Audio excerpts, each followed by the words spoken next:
Hey, everybody, Jim Cummings here. And if Tigger were here, he'd say, thanks, everybody, for bouncing on in here and enjoying the show. But before we go, I want you to do me a small favor. Hit like, subscribe, and give us a thumbs up if you're enjoying the show. Now, speaking of enjoying the show, enjoy the show. Welcome back, everybody, to another episode of Tuned In with Jim Cummings. Today we have Roger Craig Smith joining us. Thank you so much for being here. Oh, my goodness, yes. And that's a lot of people going...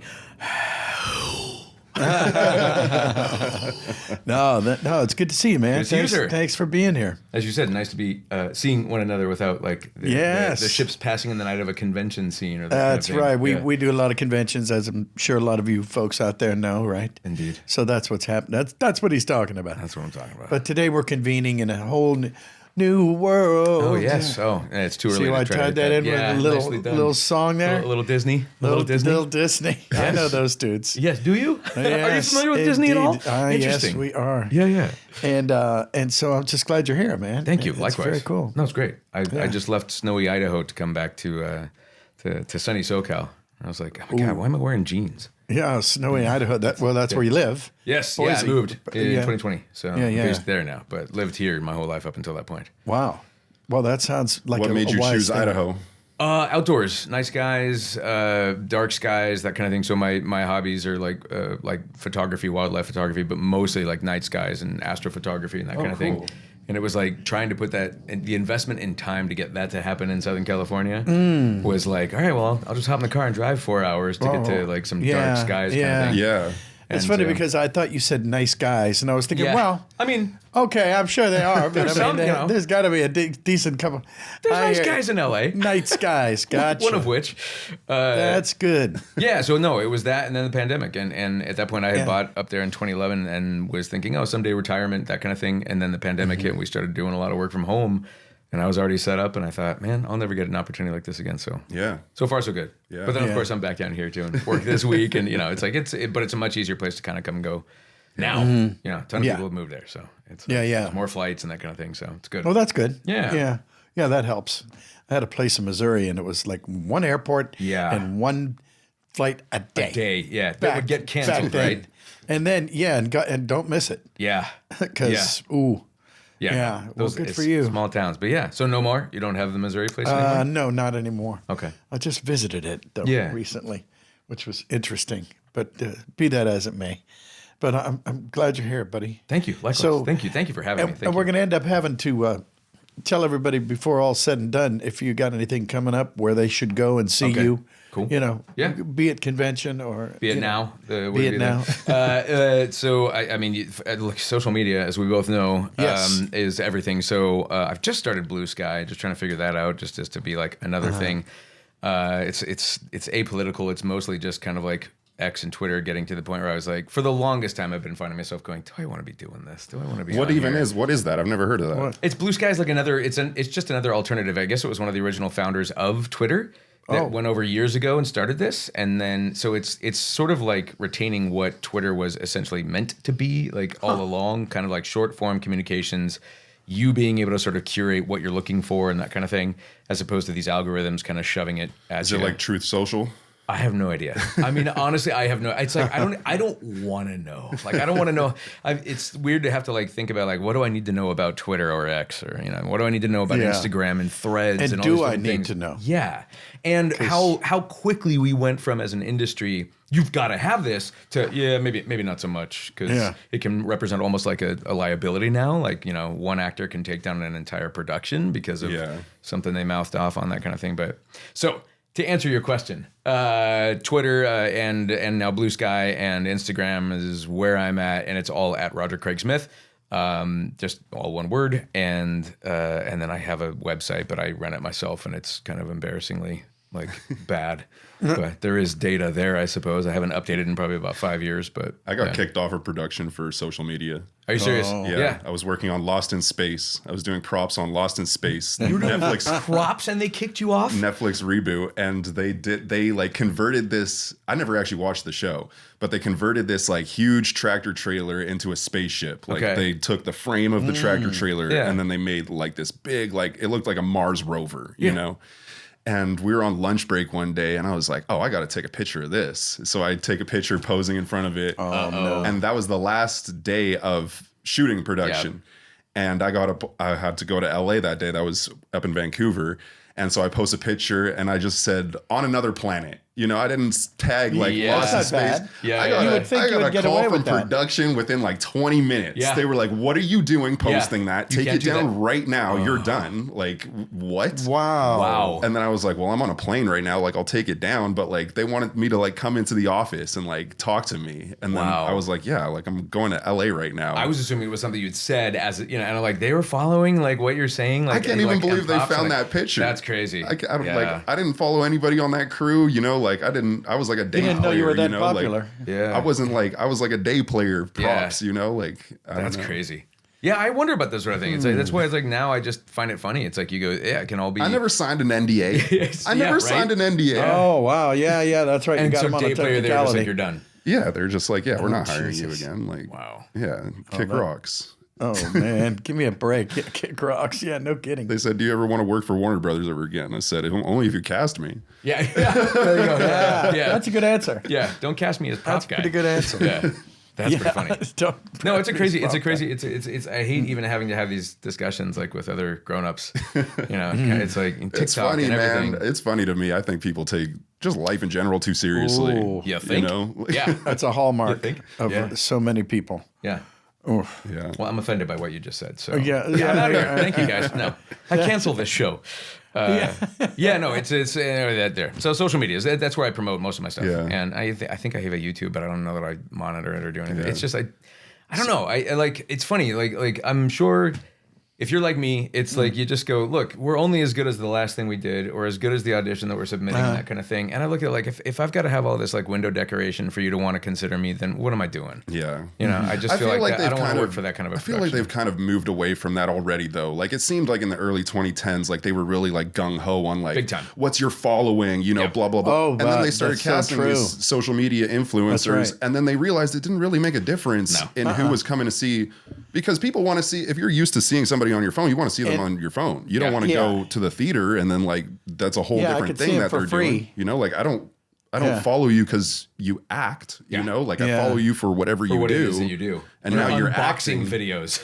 I don't want to hear your take on like, you know, this animated character, Right. which is just your voice. Yeah. Yeah. But I'm Poorly glad to acted. see that it's kind of like, at least in my opinion, kind of shifted away from that. Like, Yeah. okay, Yeah. that doesn't really matter, you know? I think it has. Yeah. Maybe much to this point. That's the key phrase. It doesn't really matter. Yeah. Because it doesn't. And, you know, these days, all they're thinking about is profits. Like, they're just thinking about how can we, you know, use this to make more money? How can we get more butts in seats? Well, that's all I seats. think about. That's pure profits. Pure profits. Jeez. We're all capitalists here. Yeah. Do you, Absolutely. were you a theater kid growing up? I was. I mean, sort of. I mean, I wasn't like I did musical youth artist repertory theater, which is based down in I want to say they're Long Beach now, but it was we'll just call it Southern California. So as a little kid, I technically my first role was in like a Charlotte's Web. I was going to ask you, preschool. what was it? So it's funny. It's like so I'm playing with it here because it was Charlotte's Web at Grand Avenue Elementary, I think was where this was down in Orange County, which is where I grew up. And it was one of those preschool plays where it's like the kids just walk around in outfits, but nobody says anything. Oh, sure, And, you know, yeah. the teacher plays Well, piano. and the parents are sitting there. Yeah, they're all bumping into each Or other. in this day and age, just holding Yeah, out just their, holding it, or yeah. doing selfies Yeah. for their Instagram accounts. No, so it was, and then they had one line, and I think it was like the mayor says, "Mr. Is it Zucker? I can't remember the character from Charlotte's Web, the pig farmer. Oh. Is it Zuckerman? I feel like I wanna that's say right. Zuckerman. Yeah. Fantastic. See, hey, look at this. I don't know. It's been a, Oh, this is terrible. All right, I went right to James and the Giant Peach. That's the wrong show. And I went to Smuckers, like, you know, if it with a name Yeah. like Smuckers, it's too early. Sorry. Yeah, that's a pretty and good It's not one. early, so What no. the But I think it was like some line. They wanted one of the kids to say this line, and you got to have a microphone. And so they for whatever reason, maybe I was the goofball or something like that. They handed me. I was like maybe 4, 5 at the most. And it's like Mr. Zuckerman or Mr. Zucker or Mr. Smuckers, Yeah. you're going to the fair. That was the line. And I probably yelled it into the mic and got a big laugh out of it, And I probably was like, I like this. Yeah. And then it was just being a goofball, like kind of making my friends laugh, that kind of thing. Yeah. And then around middle school, went and took a theater program. And it was just something that you would do like throughout the summer. And you put on a production, like, all the typical like Les Mis, Lil Abner, Sound of Music, Wizard of Oz, like all that stuff. I did Little Abner and who were you? And I was Mary and Sam. Oh, Mary and Sam. I love that. Mary and Sam. Yeah. Yeah, and what a great show too. And Annie and Annie, that was another one. Gosh, yeah, those were good old times. Yeah, I was Rolf in Sound of Music, and I was the little like you are 16 going on, Yes, little, exactly. He was born in Dusseldorf, and that is why they call me Rolf. That was another one. Oh, interesting. No, it wasn't Blazing Saddles. Springtime. Okay, there you go. Springtime for Hitler. Yes, and exactly. Germany. We're just classic. ping-ponging all over the map here today. They didn't have us kids do that one. No. Which would have been great, actually. Yeah. The producers, right? Like, it would have been controversial. But yeah, so I got involved in my art. And then it was fun because that was where I started to realize, okay, now just being a goofball can be channeled into something. Mm-hmm. And it was like, I was funny. So I could not dance. I could sing, but I couldn't dance. And there you go. I hated dancing. So me too. What's so funny as a drummer. I don't dance. I'm in the band. Yeah, exactly. That's the quintessential joke. Is that can't do it. The drummers can keep the timing. Yeah. They just can't dance to it. Yeah. Yeah. And so, it was like one of those things where I would ask the director like all the time, like, can I just get out? I feel like this is where Pappy Yoakum, like was one of the characters I did, like the grandpa or the dad, I should say. I was like, well, what if he just kind of left the stage during this dance number? It's like I feel like he'd go and till some soil or something. It's like top a squat. Exactly. It's like nature calls for Pappy in this dance number. He's got a till he has to look out for. Without a doubt. Yeah. I would think. Yeah, without a doubt. How could he? Yeah. Man's got work to do. So it was things like that, and it was really helping me kind of like realize, oh, this is a viable thing, I guess. And I enjoyed being funny. I enjoyed doing and ad-libbing and improvising and all that kind of stuff. And then high school theater arts, doing theater in high school, and then post that, it was more about like being completely directionless in my early 20s and having no clue what I was going to do. Trying to join garage bands and do stuff like that. Mm-hmm. And then discovering stand-up comedy as a sort of an attempt at something. And see, that's the scariest thing in the world. We were just talking about that before the show. Yeah. We were saying stand-up is like one of the scariest things ever. Gotta be. Like it has to be. And yet you dove in. Did you ever bomb? Oh God, yeah. You always bomb. You have to. I mean, like, how do you appreciate it if you don't have, your highs are only as good as your lows. Yeah. Yeah. It's. Do you remember any of your jokes, your set?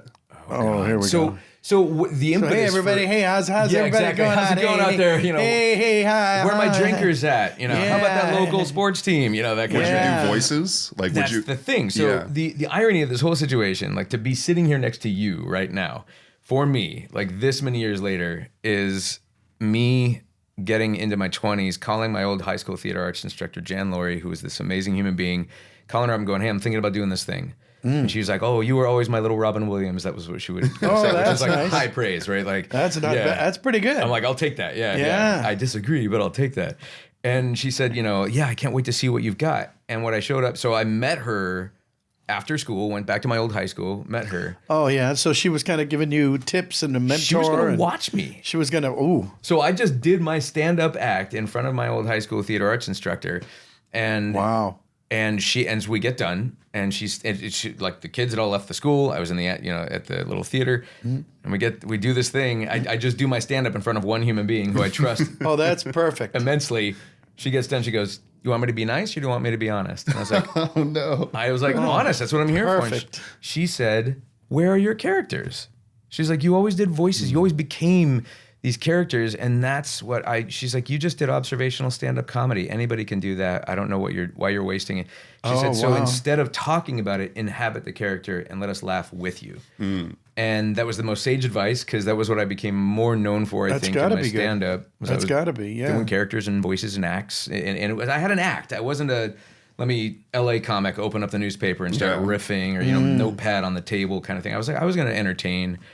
And so I would do voices and characters in my act, and more the industry kept hearing that and going, "Are you in a radio, or what do you do? Like, are you a voice? Are you a voiceover guy?" I was like, I don't. It was never a viable option for me. So is that what led into your voice acting career? Quite literally. Through stand-up? Gotta be, right? Yeah. Wow, how did that transpire? So about 5 years in, we were trying out for the Aspen Comedy Festival, and it was a showcase show that we were doing at the Improv down in Irvine. Kind of famous. When you say we, who are you referring to? Just, I would call them like the Orange County brats. Like, we were like a little Orange County scene that was kind of just, we all knew each other. We were all doing all the bringer rooms, doing all the like, all the workout rooms, all that stuff, like, oh God, Chester Drawers Bar, like all these different places now, like Newport Beach, and like, and we would do corporate gigs in Orange County, that kind of thing. We all knew one another, but Jeff Jenna, who is still doing stand-up comedy, and I want to say he's in Ohio. I'm going to get that wrong, and apologies if Jeff happens to see this, but Jeff Jenna was... Oh, he's a big fan.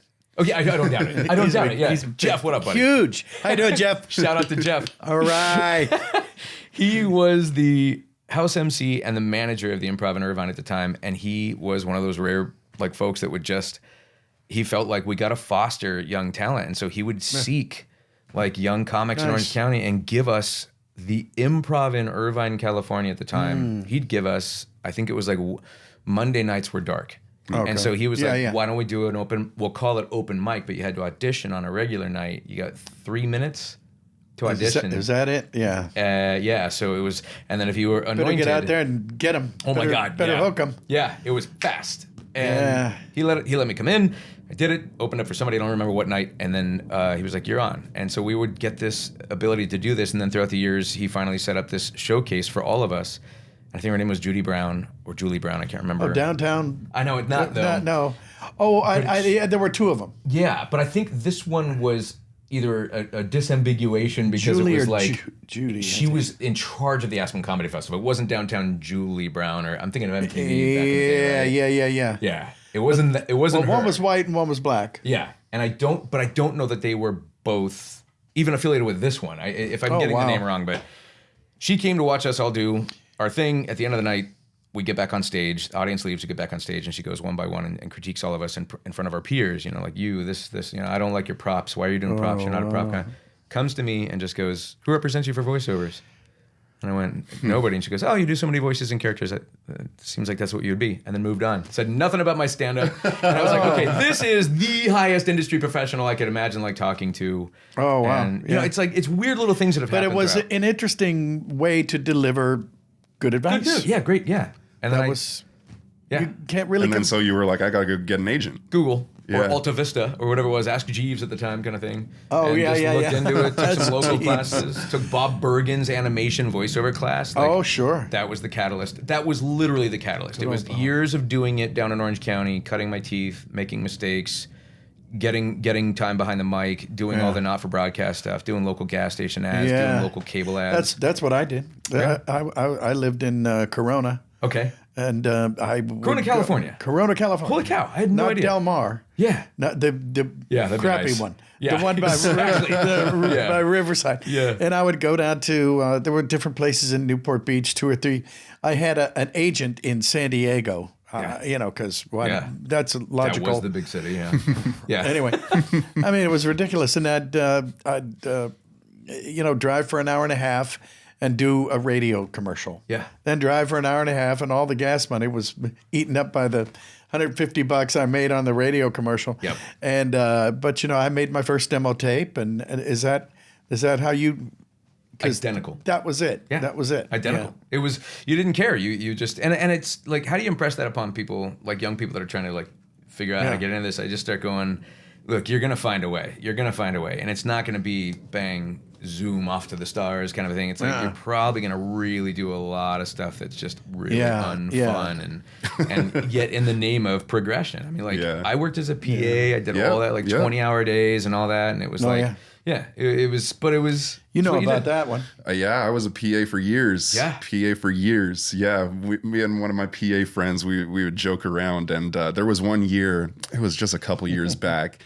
And I forget who gets up there. It was like, I don't know, some big star like George Clooney or something. And it's we're just going to have a moment of silence. This is at the Oscars. He's like, we're going to have a moment of silence for a PA who was trapped in their, like, they didn't get out of their car and they like overheated and asphyxiated or whatever. Like, we're going to have a moment of silence for the PA that passed away. And I turned to my friend. I'm like, the only way a PA in this industry gets recognized is if they die. Yeah. Like, you are invisible. It was legit. It wasn't a joke. Oh, no, it was legit. Oh, man. It was legit. Yeah, the PA really did. Yeah, they like, holy cow. I don't know, why don't you get out of your car? Like, I'm not trying to. Fall asleep while it was idling in like a garage. I think they were just like they said they were doing a lockup in their car. You know how they'll let you do like a lockup in your car. For anybody who doesn't know, a lockup is like blocking off pedestrians or like the public or some even crew where you're not supposed to be going. You'll be in frame or whatever.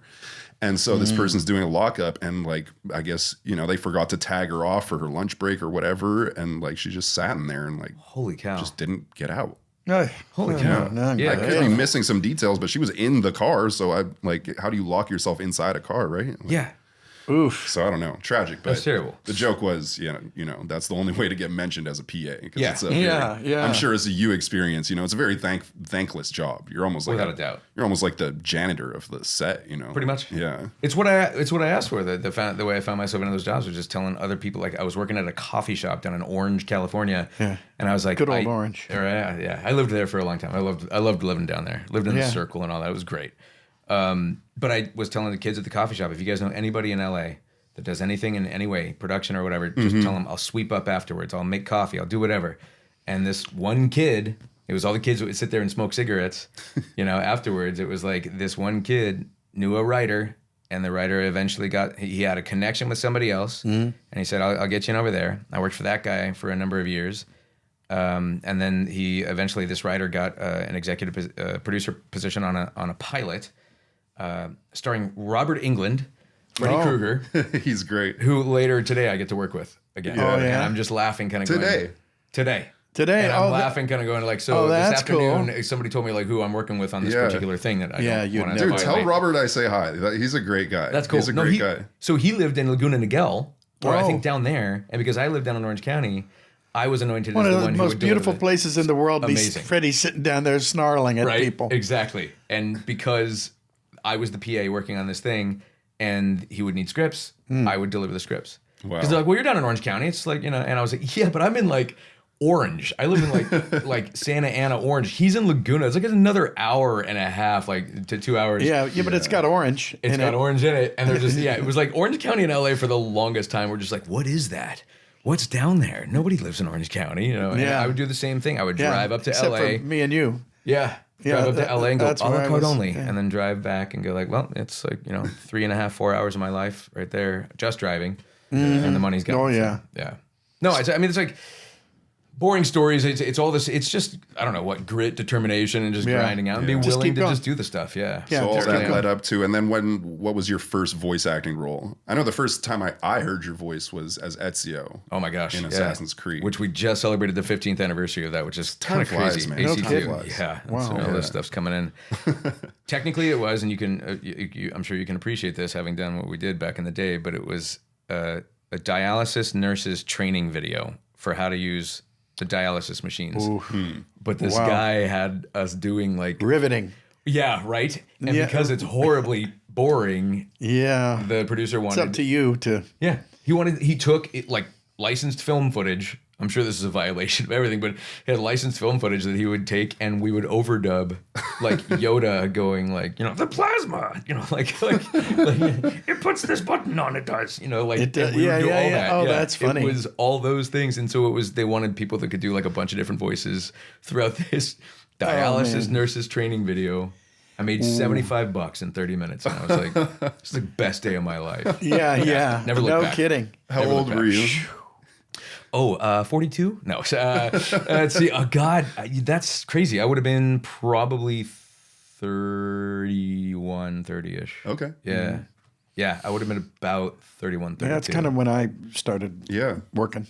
What did you do up until then? Like, what were you, like, what was your, I'm going to plead ignorance here. Like, oh, well, that's okay. I'm ignorant. No, as a kid, I mean, I was a deckhand on a riverboat. I worked in a steel mill. Yeah. I sold Collier's encyclopedias.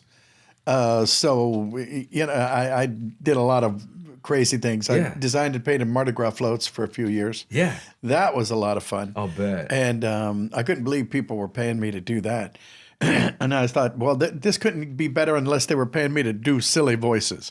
So I figured, well, how about that? And worked at a video depot in Anaheim Hills, and my buddy Chris Potter was an engineer. And I said, well, you know, I always thought I would. Chris Potter. Yeah. I know Chris. You know Chris? Yeah. He's one of the nicest human beings on earth. You're kidding. I swear to you. No, he Wow. worked. Oh, God. I'm sorry. Pull I your don't microphone. No, that's Oh, funny. sorry, That's my- great. A little bit closer. Yeah, yeah. Yeah, No, I haven't seen him in years. Same here. I know. His name just popped up with somebody recently, and it was one of these things where somebody was reaching out, going, "I think Roger had a knows out- Chris Potter," and somebody were It's out in the world again. Continue. Sorry. Well, you know, no, that's amazing actually. But in the Anaheim Hills Video Depot, Yeah. I wrote out a script, and we just stayed after work one day and recorded it all together, and then he kind of edited and put some sound effects and door slamming and people walking and phones ringing, stuff like that. Yeah. To just make it sound real, and we put it together. And there was a guy who was a customer at the Anaheim Hills store, and his name was Sal Romeo, and he had just made a really bad horror movie. So I knew he was in show business. Yeah. So, Yeah. so I said, "Would you take my tape and do something with it? Give it to," and it was kind of like Kermit the Frog. Will you take the standard rich and famous contract? And, Yeah. you know, because I thought that's how it worked. It wasn't how it worked. But he actually did, and he gave it to somebody who was casting named Frank Brandt and Caroline Hay, and it was for this brand new thing had just started up. It was called cable TV. Yeah, Maybe you've crazy. heard of it. Yeah. And apparently Disney had their own channel, and they had just done, of all things, I think like 65 episodes of... It wasn't called, I think it was called Welcome to Pooh Corner. Okay. And it was people in costumes. And it was the most frightening thing you've ever saw. Oh. Okay. Eeyore was Yeah. horrible to look at. He looked Yeah. like he had a goiter Yeah. that wouldn't stop. And and it was terrible. But they were getting ready to do Dumbo Circus, and Katie Lee, I met Katie Lee on that show, and Hal Smith. He was the great Otis Campbell from Andy Griffith's show, and I just thought I died and went to heaven. Yeah. And I got to be Lionel the Lion because it was people in costumes, and they couldn't have, even though it was little people, they couldn't have like a 4-foot mouse. Yeah. So he was a lion. That's amazing. So I was Lionel the Lion. Oh, wow. And that was and by the time that ended, it was about a year and a half. And by that time, I had an agent, and I was doing TV spots and radio spots. And then that just, a couple of years later, they finally brought back Winnie the Pooh. Yeah. And that was the first big quote unquote big thing. And I auditioned for that, and somehow or another, I got that job. Yeah. And then by then, I mean, I was just working, and here we are, and now I'm hanging out with you. That's crazy. So so it's pretty good. I We love had that it a was similar path. My at her retirement party, my high school theater arts instructor, she was just like, "I'm so proud of you. It's so amazing what you've been able to do," kind of thing. And it was like, yeah, we helped throw this party for her because we were all she had such a huge influence on our lives. And I was like, yeah, no, I'm pinching myself. I'm like, I can't. I think by that point it was like Assassin's Creed had come out, maybe even Origins or that kind of thing, where it was like, now I'm just kind of going, or at least Planes or something like that. It was nuts, having done stuff for Disney and that kind of thing, and just thinking any one of those things alone, and I'm happy. I die happy, feeling like I didn't. I thought that too. Yeah. I remember thinking that too. And the fact that it keeps happening. Yeah. The fact I remember saying, well, okay, if I'm selling shoes in 6 months, at least I could say, well, you know what? I'll have you know. Yep, exactly. That I did this for a living. And I kind of thought that way about singing, too, when I was in a band in New Orleans. And I said, that's all I did. That's all I did was that. That's all I did was design and paint Mardi Gras floats. Yeah. And that wasn't even year round. Yeah. Because... No, of course not. It's in preps for it. Yeah. Yeah. Yeah. And boy, that's amazing. But I can't believe we both started off down there. That's so funny. And then you mentioned Chris Potter, whose name just popped up literally like last week. I got an email and somebody was saying, "Oh, Roger worked with Chris Potter," and one of the most solid engineers and one of the nicest human beings on earth. Yeah, that's so crazy. Yeah, I did not realize you were like. I honestly it's a small world. Yes. Well, good lord. Apparently, I think you worked that into just about every one of these, don't you? What's that? With the It's a Small World. Oh, I don't think so. No. Okay. I hope not. Oh well. But it is. That needs to be a thing now. Okay. There it is. It's the drinking game, right? It's like ding, he said it. There we go. Small It's gotta happen. world. No, that's it is fascinating too to just think of like PA work and things like that and jobs that maybe don't even exist anymore, and the way that so many people, and yet so many people have a different way that they got involved in this. I find it funny that both you and I, it was like not even on my radar. I was just a ham.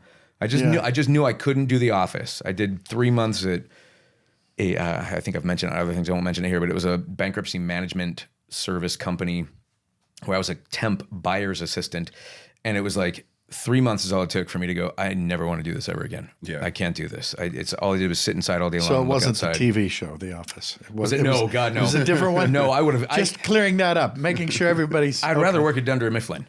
Yes, that's true, yeah. Than where I did. Yeah, I could suffer at Dunder Mifflin. Yeah, I would think. But I was directionless. I just say that all the time. I'm like, I woke up on my 30th birthday, still having no career under my belt. I had a degree in screenwriting at that point, and I was just like, okay, what am I doing? It was one of those things where it was like, all right, I had a screenplay in development, had about 5 meetings, but it was always over the map, and they just didn't seem to understand what we were doing with this script. And my literary manager was like, we can just walk away, kind of thing. And at that point, my voiceover career was starting to earn me money.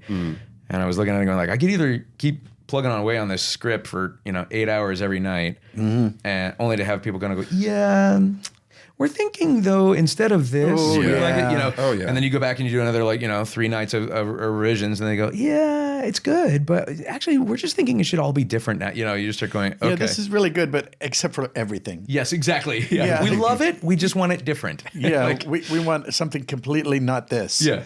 And now the voiceover equivalent is like, perfect. Just do it 3 more times. Yeah. Like, that's true. but if it was perfect, yeah. So it was all of a sudden it was like voiceover just started, and it was the culmination of everything. It was the timing from music. It was the timing, the ability to ham it up, the ability to make choices and just think on your feet like with stand up. And all of a sudden I was just like, I love all of this. I understand the stories, the character arc, the story arc. I understand the timing of things with both stand up and rhythm and all that. Well, and it was like, it's great. Yeah. Beats working for a living. Timing is everything, right? Isn't it? There we go. Yeah. Jim, I agree. So I don't know. So when was the moment in your career that you felt like you've arrived? Like, all right, this is what I am. This is what I do for a living. I'm not stressed.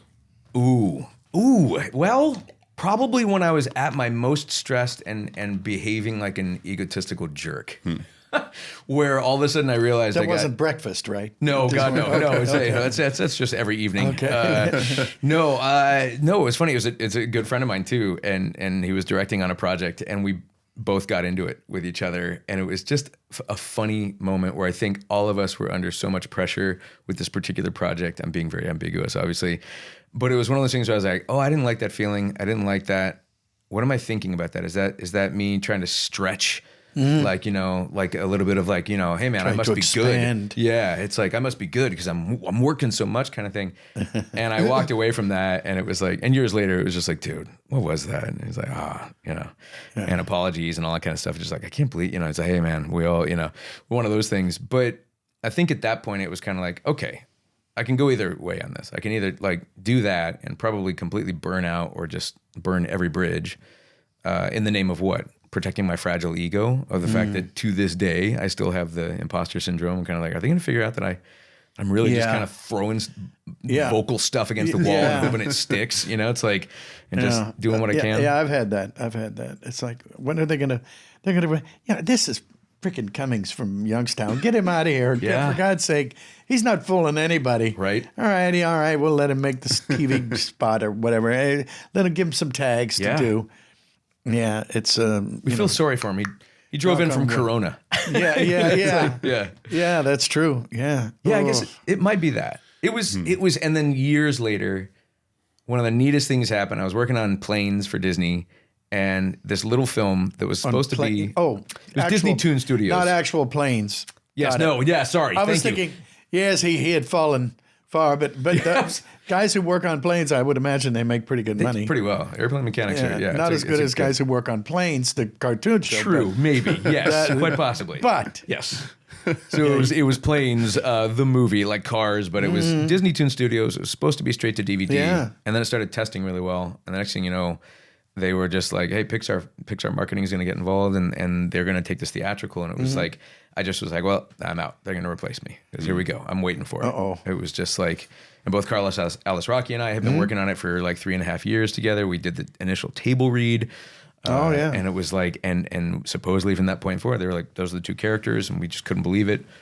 And then in the session, towards the end of production, they called me in to do some pickups for something, and it was a moment where Clay Hall, the director, was saying, "Oh, we need to get this scene where your character comes in and clips the tail of Skipper, and we need you laughing as you fly away." And I was like, oh, okay, I'll do that. And then what do you think about, I mean, we've been calling these props he's been talking about it throughout the movie, that the name of his particular props, this bad guy Ripslinger, they're called sky slicers. And I was like, well, he just sliced through Skipper's tail, and as he's flying off, what about like, that's what we call them, sky slicers? And Clay was like, yes. And the story years later was that they went back and actually reanimated that little segment because it was just, and in my mind, I was sitting like, there. Yeah. Well, for me, it was that screenwriting. This was a plant and a payoff. Like this was, to me, I'm like, that's where my education at Chapman University down in Orange, there you California, go. Oh, Chapman in their screenwriting department. It was like, that's what I learned. And so to me, it was like, and I remember thinking in that moment going, okay, this is neat. This is a culmination of, for years I'd been realizing what rhythm and stand-up had been doing for me, to just keep throwing stuff out, because every audience, you go to Indianapolis, you got to slow it down and open up different, do this kind of thing. You go to the Ice House. It's like just T-ball. Like they're just the best audience. You go do the Improv in Hollywood, and it's like everybody's sitting there like this going, my brother does this too. And it's like, it's like, we've seen you before, we know what you do, that kind of thing. Oh, that's fun. Yeah. But hi, all that, good to see you. Uh-huh. Yeah. Brutal. Let me get this arrow out of my neck. LA audience. I hate how they have no heckling now in stand-up. Oh, it's a weird. I can't get told figure it out. I go to stand up all the time. Every time they say no heckling, you'll get thrown out. I've been thrown out for heckling. Really? I've been thrown out.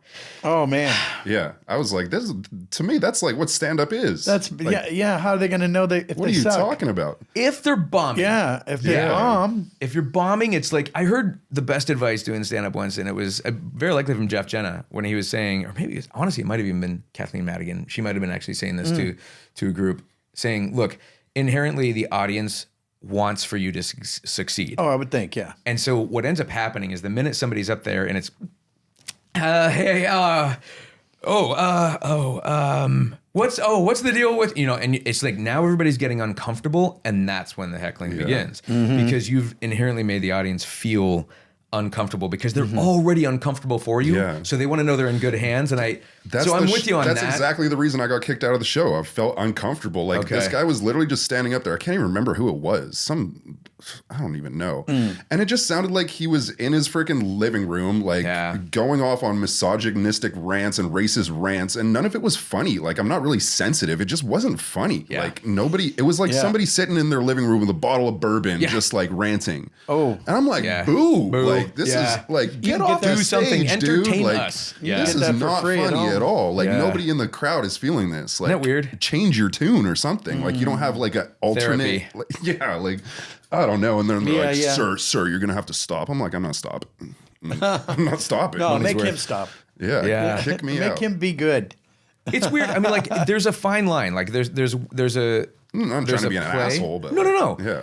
But it can be, look, and if that individual was good, they would have had something chambered for you. Yeah. And then that might have been more interesting for the audience, and everybody might have been like, all right, shut him down. You might even be like, okay, fair game. For sure. You know what I mean? But now, like, where it got so, like, annoying for me is when you go through all the things to handle hecklers and you do all that, but if they've been overserved and they're just not shutting up and they're not contributing in a funny way or even a good back and forth, it's just random belligerent ramblings because they're just so... it was like, Well, plus they're screwing up everybody else in the room. Exactly. Yeah. When you have to stop the show and go, all right, look, guys, come on. Look, it's, and because the audience is getting ready to have a fight and you're just, it's like, at some point you're like, I'm babysitting drunks for, That's what the worst city in Northwest the world? Airlines was late. And so I missed my first night. They docked me $75 for my pay for the middling act, that kind of thing. Oh, man. And I'm already money in the hole kind of thing. It's like, what am I doing? Why You know am what I the doing worst this? city in the world for stand-up is? What? Vancouver. Oh, interesting. Vancouver doesn't even have a comedy. They don't even have a freaking comedy place anymore. Really? They used to have one, and it was called like the Loose Moose or something. I don't know. I used to go there all the time when I lived up there. Oh man, comedy club names for 100, Alex. They don't have a single comedy club, and they have comedy shows, but they'll be like in a restaurant and like a converted bar. Yeah. And it's just, nobody has a sense of humor up there because Vancouver doesn't, I'm going on a tangent, but just No. never. But it's cold. That's what we're doing. It's Yeah. cold and they we don't met? have, That's what we do. So I want to bring it back. We obviously have to talk about Sonic the Hedgehog. Oh, okay. Yes. Sonic the Hedgehog. I've heard of him. Yeah. Have you? Were you that's guys in the amazing. same series? That was a different series. Yep. When you played Robotnik. Robotnik, Man. yeah. Yes. Yeah. No, well, you were the first one. I mean, I believe you guys were the foray into this. Oh, I didn't know that. What was it? Oh, wait, I'm thinking of Shredder. Okay, yeah. Because I should know this. Well, I should too, but we'll read the I comments. Read the comments. Yeah, they'll correct us. Yeah, call us up, folks. Yeah, exactly. This is Please. live, right? We'd love to hear you. Do the new movies give you like a boost in popularity at the conventions? Well, so here's what's interesting. Obviously, I'm not in the movies, and Right, but I yeah. mean, I did the two Wreck-It Ralph films, But the and that kind of character, thing. the the character, yeah. So what I've been saying to people because they go like, that must really irritate you, and I go, yeah, to not get a chance to audition, to not get a chance to even meet with Yeah, folks, they and that just kind of thing. It's didn't always even- nothing. Yeah, from day one, it was Silence. just like, sounds great. We'll let you know. It's like, okay. Who did they? I don't even know who voices it. Who did Ben they- Schwartz, Okay, brilliant, okay. brilliant, lovely human being, literally comedically brilliant, improv skills, and I will say this, and it's testimony to what what a professional and what a gracious guy he is. Is that he was appearing on like the Larry King Show, and he was mentioning Jaleel White, Ryan Drummond, Jason Griffith, myself, and I'm like, that's not coming from the top down because they made it kind of clear they didn't want sort of our involvement as like the video game voice cast or previous voice actors. Well, that's nice. And he was doing that, and I'm like, that's him. That to me is, and I met him once in Class passing at a act. studio. Yeah, total class act, and also just brilliant, comedically brilliant. Does long form improv with his friends, and it's not his friends, colleagues,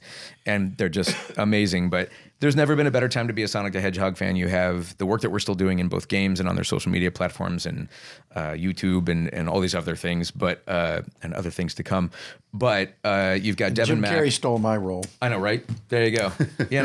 Every time, right? She's actually no, not every time. But I told this before. I'll be really brief. Myself, Jim Carrey, and Matt Frewer were up after 5 callbacks for the role of Bonkers the Bobcat, Disney's little funny Bobcat, and I'm him. And after like the 3rd or 4th callback, it was me, Jim Carrey, and Matt Frewer, who was Max Headroom. Yeah. And so I thought, oh God, Yeah. oh, Jesus. And he was just breaking out of A Living Color. Yeah. He was really starting to percolate. And I thought, well, I'm screwed. And, and he comes out and true to form, he walks over, he was all dressed up. He leans over, grabs his briefcase and goes, "Gentlemen, you may leave."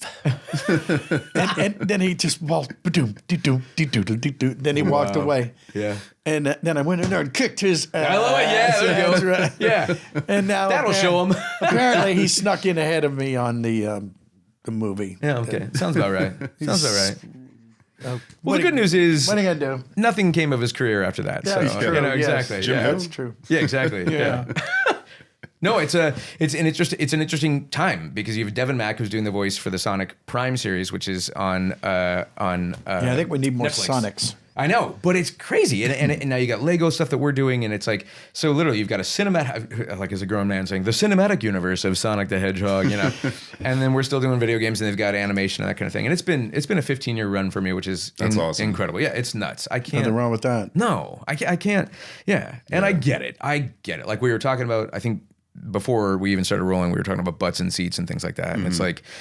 I get it. You know, it's like, and the fact that has launched a new generation of Sonic fans and that kind of thing. It's fun at these conventions. You get these parents walking up and they're like, look who that is. And I'm like, no. It just kind of is a shame. I mean, this theme has come up this topic has come up so many times because we have so many voice actors on this show, you know, and just so many times voice actors are just snubbed for, you know, a name or, you know, what's really interesting too, convention wise, somebody was telling us this at one of the conventions, but a lot of these convention owners, you know, you'll go to a convention, you'll see like actors who haven't worked in years and like weren't even really that popular, and it's like, what's going on here? Yeah. And it's because the owners just want to hang out with them. They just want to hang out. It's the same thing with these studio producers. You know, we were just talking about Vin Diesel as Groot yesterday, and it's like, you know, probably some producer really likes Vin Diesel and they want to hang out. You know, it's not because they needed. Oh, we really like the way you did I Am Groot. You know, like 3 syllables. And it's just interesting. And Not a bad way. Keith David said it really well, where he's like, you know, this isn't called show. It's called show business. You know? Like, there still is a huge business to this. You know, it's one of the biggest businesses in the world, right? Yeah. It's got to be multi-billions. Got to be. And investor backed. Video games. Oh, without a doubt. Even more billions, you know.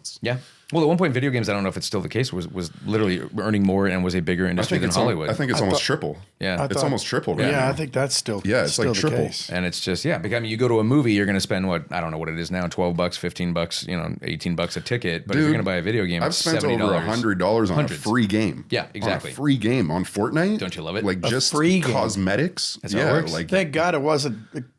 They weren't charging.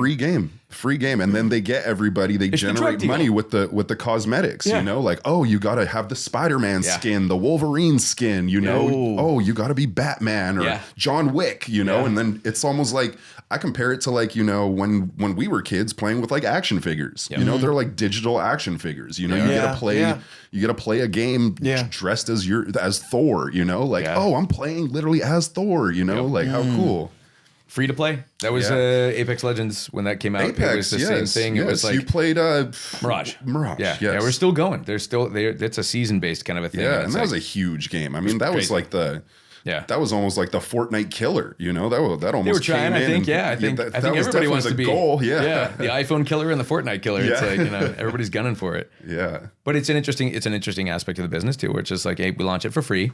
We give you all this ability to do this, but if you want that skin, if you want something cool, you're gonna pay for it. Yeah. And so free to play. But if you want to, I'm glad they got rid of loot boxes because that was predatory. Isn't that funny? Sure. Yeah, that was predatory. No, it's a crazy business. It's and so like you say, we get it, but it is frustrating. It's like when things are licensed to, it's kind of like, it's a shame when you see things get licensed, then the creative control kind of goes away. And it's one of those things where we covet these jobs. We covet being a character. We love it. And it's like when you see it being done in a different way and maybe not having the same sort of reverence for it or that kind of thing, or understanding the fan base. Yeah. That was what plagued Sonic the Hedgehog in the beginning phases of the cinematic universe. The animation. Yeah. Dude, I think that was a plan. I think that was a plan all along. I don't think it was. That was a psyop. That is literally some suit. That was a there. psyop. That was like, oh yeah, no, we planned it all along. You're like, don't even. You're not that good. Nobody's that good. Oh man. Because what if you had done that and everybody's like, yeah, okay. And then it's like, now you have Sonic with human teeth. For the audience, if you don't know what we're referring to, originally the Sonic that was animated for the movies just looked terrible. It was terrible. They released some test footage and the fans went nuts. They said, no, make him look like actual Sonic. He had muscular calves and weird. It was just, he looked like this weird little, like, it was disgusting. I didn't see that. It was gross. It created quite a stir, and then everybody was like, "We must get in here and do this differently." And do this better. And then people like me were like, that just generated buzz for them. That was free advertising. It became the thing, which like they say, any press is good press, I guess. But it's an interesting time to be in this business. It's kind of like P.T. Barnum would do that. Yeah, he would release. There was a woman that I think he actually had a half dead seal.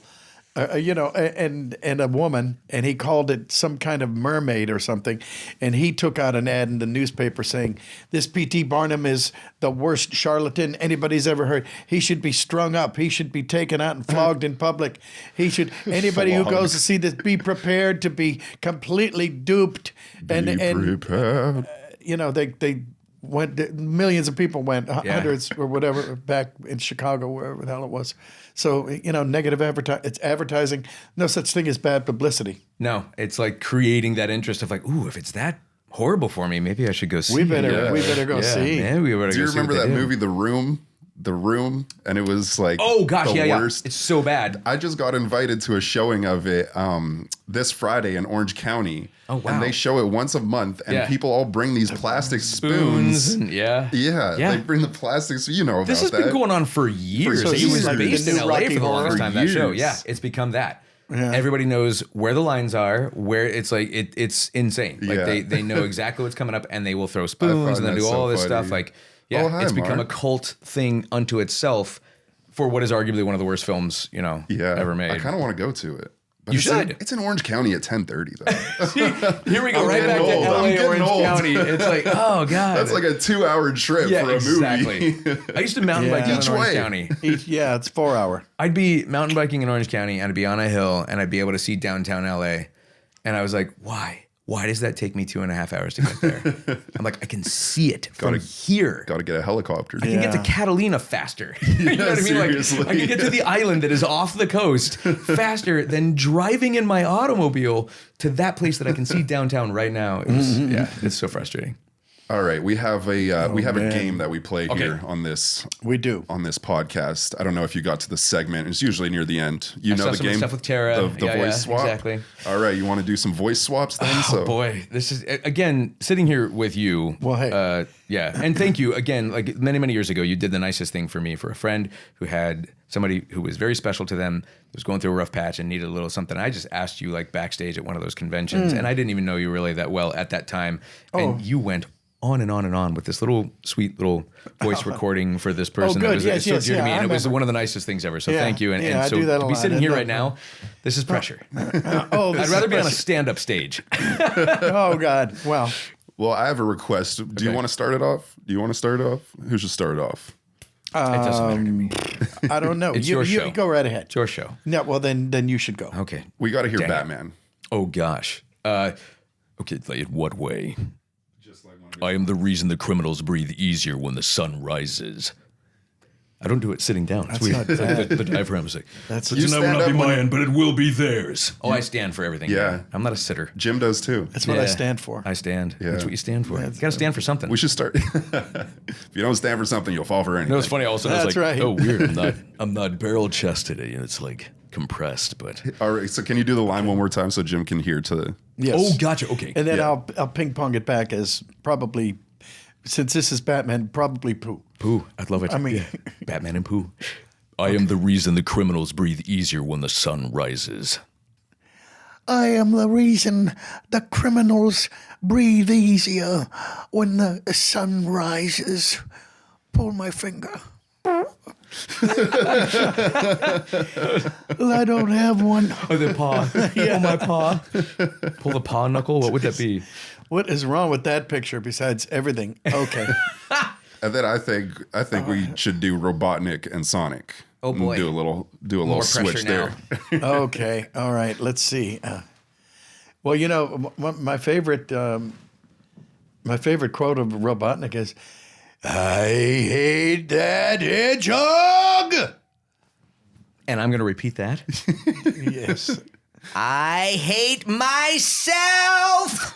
Yes, a little something. I went off script. Is that okay? Yeah, the producers are calling now? Yes, but you found it. It was very good. I found some magic. We mined something. You found it back Do you want to again. work for Warner Brothers ever again? Yeah, exactly. God, that is such a crazy story. That is so only on PA. I think the most nervous I've ever been was as a PA. Dude, they shit on you. Yeah, no, it's awful. They shit you on just know. It's like, I'm going to irritate somebody today, and it's not going to be my fault. But or I'm going to... But you'll for sure. pay for yeah. it. For sure. Oh, yeah. I People finally- making their emergencies your emergency all the time. One day- I literally came up with the phrase, your lack of planning is not my emergency. I'm yes. sorry. I didn't come up with the phrase, but I use that shit all the time. Yeah, it's true. My final, like when I was just done with it, I was like, I can't do this anymore. I'm so sick of this. There was a producer that was just yelling at me to get the talent. And every time I'd run up the stairs, we're in a big sound stage, and I have to run up these little stairs up to the makeup room that was upstairs. And I'd run up there and I'd say, hey, they're requesting that. And this makeup individual was going, well, we're not ready. And then I would come back down and I'd run back down and say, they're saying they're not quite ready. Yeah. And this guy's yelling at me going, well, tell them I need them right now, kind of thing. I'm like, okay. So I run back upstairs and go, really, they need him now. Like they got to get there. I'm not, okay, he'll come down when he's ready. You know, like, blah, blah, blah, go back down. Boy, yeah, you want to be that finally went back up. Third time. Shoot the messenger, right? Yes. Third time, she said, you can tell him, like, I think she said, you can tell him that we'll get him down there when we're ready. And I stood at the top of the stairs and yelled that out to the producer so everybody on the set could hear it. And she came out immediately with the talent and rushed by me and called me an a-hole and all that kind of stuff. And I was like, I was so done. I'm like, I'm getting like $10 an hour, and you guys the are hours that you have to PAs are 20. first in, last out. Yeah. Like the only literally. person that's on set longer is the Jenny operator. Oh, That's the only person. The only person on set. Orange County at 5 a.m. to be on set by 7. Yeah. So that I can open up the doors for everybody. And then I would leave at 7 p.m. when everybody was done and exited the soundstage and get back home at 9 p.m. Yeah. And it was like, and then I'd have to eat and not go to bed. Not to wake up downplay at 5 that, again. but like it can be even worse. I worked on Arrow for 3 years and we had 15-hour camera days. Yeah. Camera days. Yeah. So PAs had 17-hour days, and that's not including, going to and from, home and eating, and just like you lived on set. Yeah. There was one week, I'm sorry, I'm talking so much about myself. That's good. It gets me going. But that's okay. It gets me going. I'm it's sorry. cathartic. Let it out, man. There was one week where I worked 99 hours. 99 hours in 1 week. Yeah. And I remember asking 99 hours. 99 hours. Wasn't that a week? And I remember asking my boss, I was like, it was Friday night and I was sweeping out one of the sound stages and he was like, all right, like we're done, like we can go home. I was like, can I please just stay on the clock for one more hour? Like, I just want to say that I've worked 100 hours in a week. How funny. Because this is insane. Like you'd literally get home and have 5 hours until you had to be back on set. And you can invoke that, whatever the turnaround rule, right? Yeah. But not as a PA, like they're going to frickin' technically you can do it, but you're going to start, causing some strife, they're going to be like, who does he think he is? You know, like even though I have every legal reason to do it, I will say it was after all those years of suffering, I got on to a legit big show with tons of professionals. And Tim Steele, who was a producer, I think of Cheers at this time, was doing this pilot and called me in and he just said, look, I know you got hired because you somehow know one of the executive producers, that kind of thing. He goes, I'm just going to tell you how things run here. And he said, if I ask you to get me a cup of coffee, I want you to tell me to F off. And I was like, what? And he goes, because your job is to do whatever that production coordinator asks you to do. Yeah. Her job is to do whatever I ask to get done. And he said, and as long as we all do this, we're going to have a great time. We're going to make a great product and we're going to make a ton of money doing it. And it was like, it was true. We were doing 20-hour days. I was doing golden time. All I was printing scripts at 3 in the morning. That's I'm true. driving around Hollywood delivering scripts at 4 in the morning kind of thing.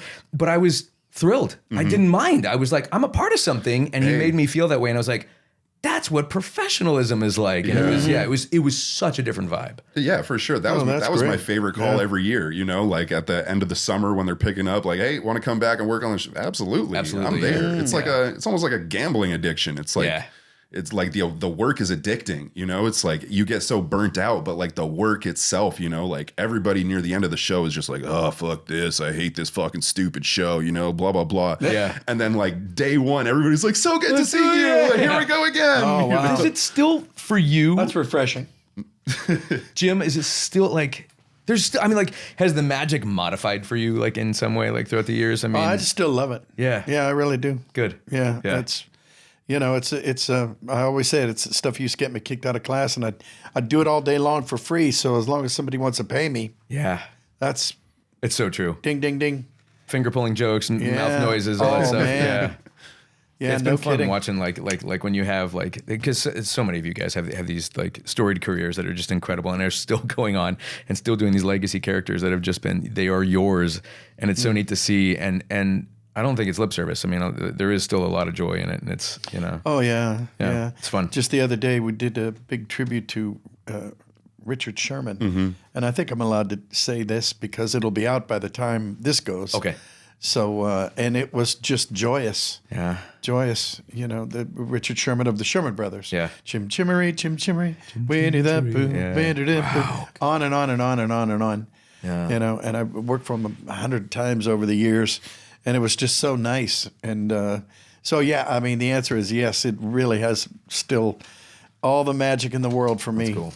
And thank you, Jesus. Yeah. Thank you, Lord. Yeah, that's cool. So, yeah. And thank you. Thank you. Thank you for being here, like, pal. I don't know what we talked about. It's great. Yeah. I don't think we either. talked about PA work and But I think we got it done. traffic. I know this is Driving. I'm going to ask a cliche question. I'm Okay. sure you get asked this all the time, but I feel like I have to. Do you have a favorite character to voice? Do you have a favorite performance that you've given? So my pat answer is always the next one because it Right. means I'm working, which Yeah. is great. I'm gonna get paid, and there's so much creativity in video games and in animation and all this stuff. It's like I'm always amazed that they found a new way to tell a story. For me, it's mostly like my fondness of Assassin's Creed 2 and working on that was working with Patrice Désilets, who was essentially the creative director and the creator of the series, and it was a really special time. They had taken 3 years off between AC1 and AC2 to develop this new thing and a new character, and it was neat because it was like unlike somebody like Sonic. I wasn't stepping into the shoes of a role that somebody else has done. Batman, like you name it, Captain. It's like it's neat to be these legacy characters, but when you get to create something new. And it's not so much the character, it is to a degree, but it was the family that was sort of created and what it was, how special it was to work with really great collaborative, creative people. But my gosh, lightning has struck so many times in my career. It's like, how do I answer that? Yeah. Right? That's like, great. It's nuts. It's nuts. So, Why did they recast for Ezio? They didn't. They didn't. No. Ezio was For still. some reason, I thought they recast. No. Well, No. great. It was I did 3 games and a short film for them, and we just did the Nexus VR game, and they brought me back for that. So Oh, that's great. Yeah, no, Okay. he's never really been redone. There was a weird thing that happened with some training montage in a particular game where they didn't realize it was cast overseas, and the fans went nuts because they were like, "That's not Ezio." Yeah, I remember. Yeah, okay. In fact, the fans reached out to Ubisoft. Ubisoft approved. We want to record Roger redoing all those lines, and we'll make a fan dub of it. Yeah. And Ubisoft actually wow. granted them yeah, permission. it's always Well, wild they would to love me. that. Yeah, right. They'll be playing that at all the conventions. Yeah. I wish, yeah, yeah. It's rare. It's rare, and because we go back to butts and seats, but I don't know. I am still amazed. Like there's still new stuff that's coming out that I just go, I mean, "Man, who'd have they thought?" did that. We were talking to David Hayter, and they recast him as Snake. Yeah. You know, in the most recent Metal Gear Solid, and it was like everybody was like, "What in the world?" Was that like, Kiefer Sutherland? Kiefer With Sutherland. yeah. And we were like, I what don't. But thankfully, they brought him back. You know, Yes. it's like it's nice to see that when that happens, when the fan outrage actually changes something. Like I mean, we wouldn't even have Family Guy if it wasn't for that. You know, Family Yeah. Guy was canceled like 3 or 4 times. No, you know, That's and true. Yeah. Brought back Yeah. DVD sales. Yeah.